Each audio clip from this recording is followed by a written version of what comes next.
शहर माझं आहे, हे राज्य माझं आहे, ही भावना रुजवावी लागेल.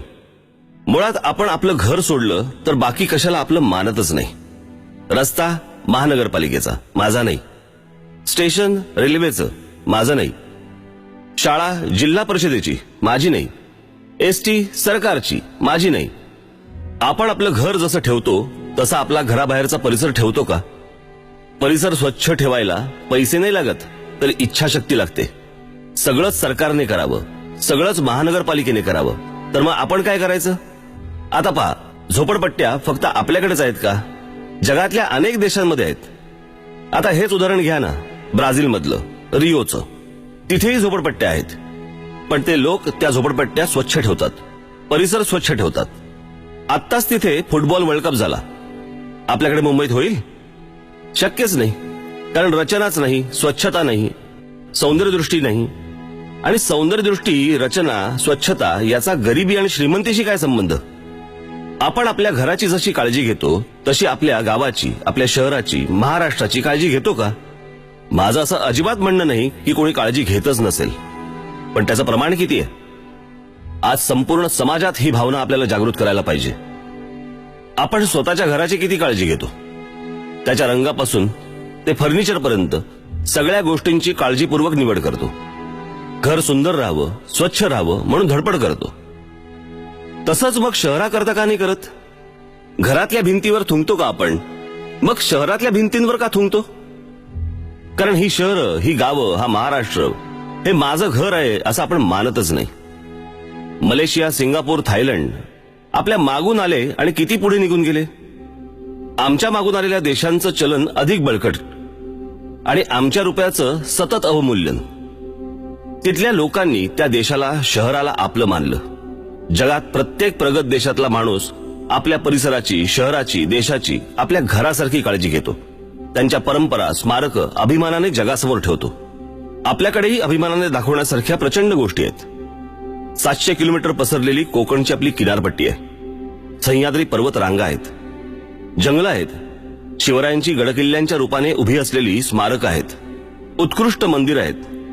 आपल्या बुलढाण्यात लोणारचं जे विवर आहे ना, ते जगात 3ऱ्या क्रमांकाचं विवर आहे आणि आपल्या देशातलं एकमेव, उल्कापातामुळे तयार झालेलं. आज आपल्या नागपुरात देशाचा मध्यबिंदू आहे, पण आम्ही कोणाला दाखवत नाही आहोत. शेकडो वर्षांची संगीत परंपरा आहे, साहित्य परंपरा आहे, नाट्य परंपरा आहे, क्रीडा क्षेत्राची परंपरा आहे. अहो, देशात ज्यांनी चित्रपट सृष्टीचा पाया रचला त्या दादासाहेब फाळक्यांनी सुरू केलेली चित्रपट सृष्टी आहे. महाराष्ट्राकडे विद्वत्ता आहे, सामाजिक क्षेत्रात काम करणाऱ्या संस्थांचं मोह आहे, शेकडो वर्षांची वारकरी परंपरा आहे. अशा असंख्य गोष्टी आपल्याकडे महाराष्ट्रात आहेत, पण हे आम्ही जगाला ओरडून सांगायला तयार नाही आहोत, अभिमानाने जगासमोर मांडायला तयार नाही आहोत आणि ते नीट राखतही नाही आहोत. आपल्या महाराष्ट्राची खरी ताकद आहे आपल्याकडचे गुणवान तरुण तरुणी, पण तेही हा देश सोडून चाललेत. का चाललेत? चांगलं शिक्षण आणि नोकऱ्या तर त्यांना इथेही मिळू शकतात, पण त्या परदेशातली उत्तम व्यवस्था, राहणीमान, सभोवतालचं वातावरण त्यांना आकर्षित करतं. या मुलांना या देशातच राहावंसं वाटावं असं बरं वातावरणही आपण 67 वर्षात देऊ शकलो नाही. पण आम्हाला या सगळ्याचं काहीच वाटत नाही, कारण आपण विचार करतोय फक्त आपला स्वतःचा. राज्याचा विचार ना, तो दुसरा बघेल. या वृत्तीनेच आजपर्यंत घात झाला. एखाद्या समाजाने मनात आणलं तर काय चमत्कार घडू शकतो ते आता आपण पाहूया. आता हे शहर पहा, इथल्या इमारती पहा, रस्ते पहा. शहर पाहतानाच किती छान वाटतं. इथली रचना पहा, इथल्या इमारती पहा, किती छान आहेत. आता आपण दुसरं शहर पाहूया. इथल्या बागा पहा, इथले रस्ते पहा. वाटतं की नाही छान?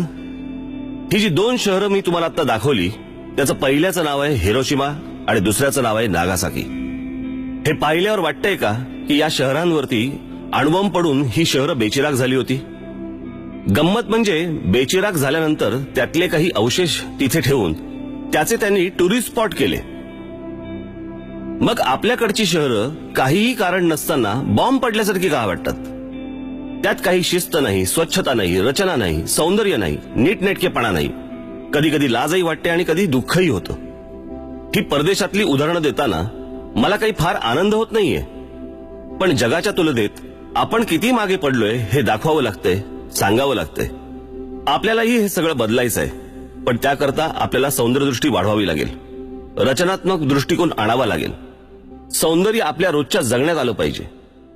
आपल्या वागण्यात, बोलण्यात, सार्वजनिक ठिकाणी काम